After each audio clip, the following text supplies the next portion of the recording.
morning, viewers. Welcome to my brief devotion titled Fresh Bread. And I do hope that it makes an impact in your life as you begin a new day in Christ. What God wanted from the Jewish people was to be His witnesses on earth. But this cult has taken this name from the book of Isaiah chapter 43 verse 10, referring to themselves as witnesses. Jehovah's Witnesses is a cult founded by Charles Russell, and it practices religious doctrine contrary to the accepted and established truth of the Word of God. It is also a group of people gathered about a specific person's misinterpretation of the Bible.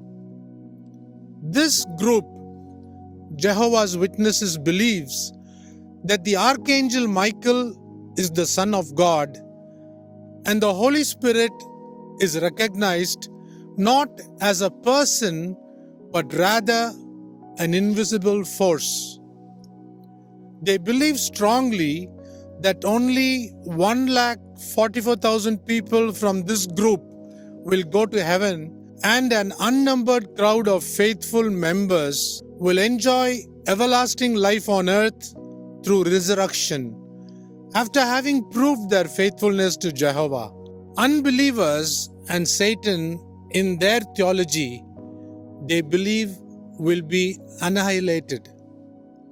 Furthermore, the Jehovah's Witnesses also believe that they are the only true church on earth, and that all other denominational churches will be the enemies of God in the battle of Armageddon. Let me remind you of their main doctrines one last time before winding up.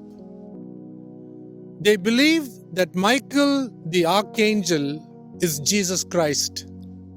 Number 2, they deny the triune God of the Bible. Number 3, they strongly believe that Jesus Christ was not crucified on the cross. The Lord's evening meal is to be observed only once in a year. Finally, they believe that only 144,000 among their group will reach heaven. If you, listening to this video, by any chance happen to be a member of the Jehovah's Witnesses, make sure you leave the Kingdom Hall to become a member of the body of Christ elsewhere. Think about this today. See you tomorrow, God willing.